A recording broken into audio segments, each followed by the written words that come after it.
तीसरी colligative property, तीसरा अनुसंख्यिक गुणधर्म क्वथनांक उन्नयन, एलिवेशन इन बॉइलिंग पॉइंट। क्वथनांक उन्नयन क्या है?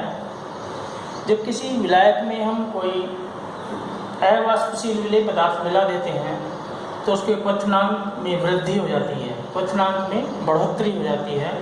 क्वथनांक में होने वाली इस वृद्धि को हम क्वथनांक उन्नयन कहते हैं उस विलायक का। माना शुद्ध विलायक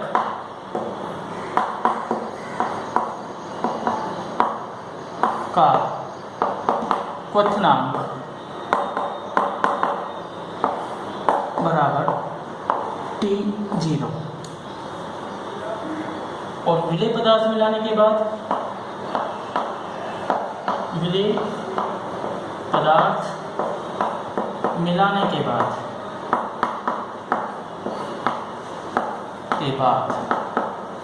जो विलयन प्राप्त हुआ उस विलयन का क्वथनांक बराबर T।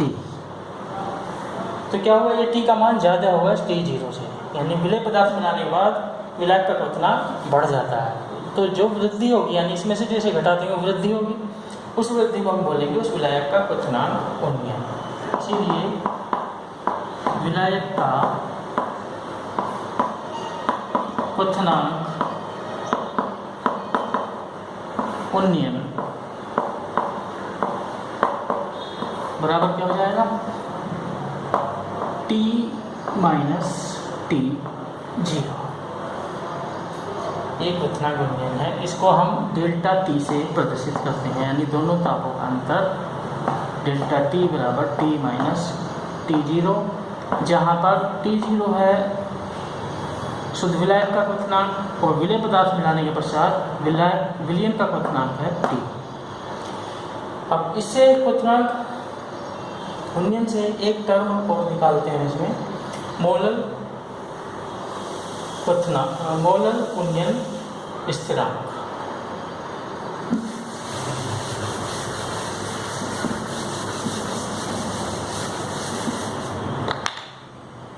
मोलर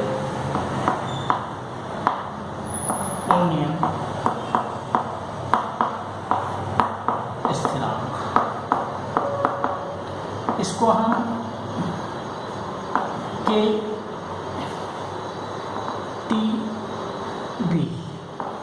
से प्रदर्शित करते हैं। TB यानी बॉइलिंग टेम्परेचर, ठीक। के स्थिरांक, मोलर उन्नयन स्थिरांक क्या है?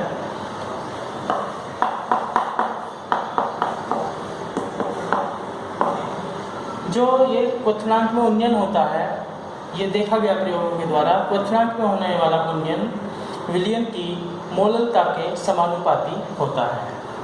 क्वथनांक उन्नयन किसके समानुपाती होता है? क्वथनांक उन्नयन समानुपाती होता है विलयन की मोलरता के। मोलरता किस पर डिपेंड करती है? विलय के मोलों की संख्या जितनी निर्भर करती है विलय के मोलों की संख्या पे। डेल्टा T समानुपाती मोलरता, यदि हम समानुपाती का चिन्ह हटाएंगे तो यहाँ पे एक स्थिरांक लगाएंगे KTB × N। KTB क्या है? स्थिरांक, जिसे हम विलायक का मोलर उन्नयन स्थिरांक कहते हैं। यदि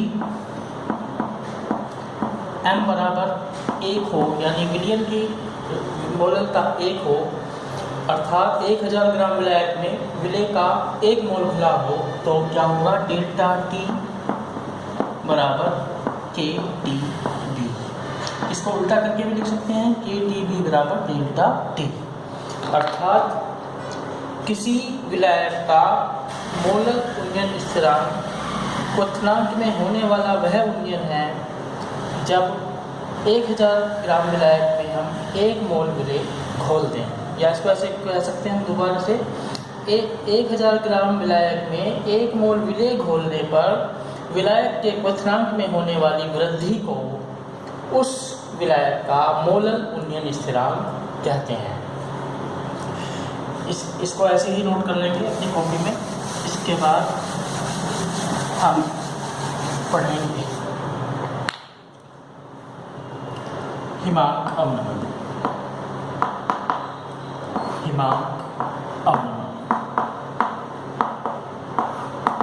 डिप्रेशन इन फ्रीजिंग पॉइंट, ये हमारा चौथा अणुसंख्यक गुणधर्म कोलिगेटिव प्रॉपर्टी। हिमांक अवनमन जिस तरह से क्वथनांक उन्नयन पढ़ा है बिल्कुल उसी तरह से हिमांक अवनमन है। जब हम किसी विलायक में कोई अवाष्पशील विलेय पदार्थ घोलेंगे तो उस विलायक के उस विलायक के हिमांक में कमी आ जाती है।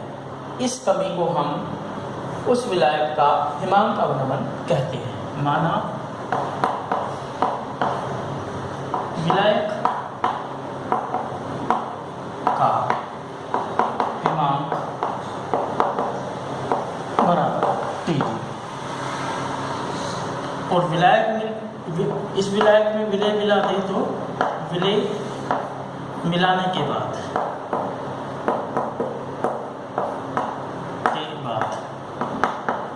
हिमांक बराबर T, इसीलिए हिमांक अवनमन। अब देखो ये ज़्यादा होगा ये कम, क्योंकि कमी हो रही है हिमांक में, तो ये कम होगा तो T0 में से T हटा देंगे और इसको हम प्रदर्शित करेंगे डेल्टा T से, या डेल्टा TF भी लिख सकते हैं। और ये T0 माइनस T, इस तरह से ये हिमांक का उत्तर। इसके बाद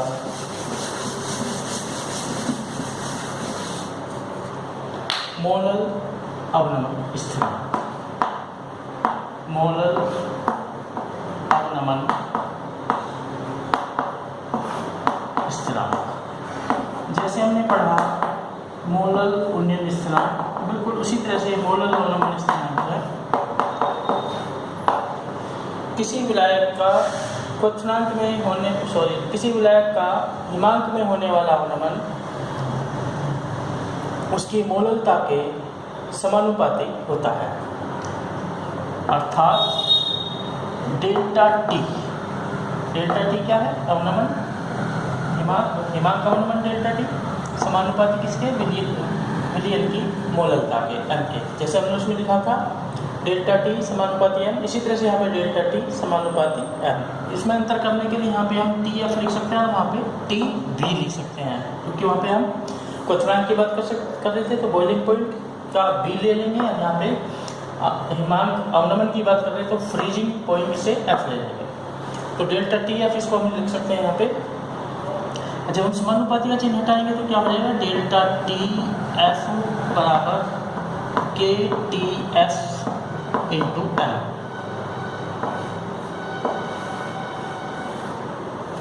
के टी एफ क्या है? मोलल अवनमन स्थिरांक। जैसे वहाँ पे हमने माना था इसी तरह से यहाँ पे मान लेंगे, यदि विलयन की मोललता 1 हो तो क्या हो जाएगा? के टी एफ बराबर डेल्टा टी एफ। और फिर क्या परिभाषा लिखेंगे?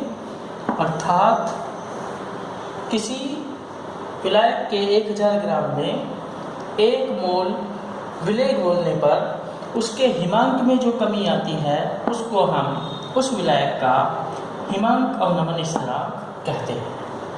तो इसको भी नोट कर लेंगे इसी तरह से, परिभाषा को भी, और ये सब फॉर्मूले जो मैंने लिखाए हैं जिस क्रम में उसी ढंग से नोट कर लेंगे। और ये चैप्टर आपका समाप्त हो गया है। इस पर जो आंकिक प्रश्न हैं अणुभार ज्ञात करने के, या हिमांक अवनमन, क्वथनांक उन्नयन, या प्रासरण दाब या वाष्पदाब में अवनमन जो भी हमने पढ़े हैं, उन पर जो न्यूमेरिकल है जो बोर्ड में आए हुए हैं उनमें से कुछ मैं आपको कराऊंगा, कुछ आप खुद करके देखेंगे तो मुझसे पूछेंगे। आज इतना ही।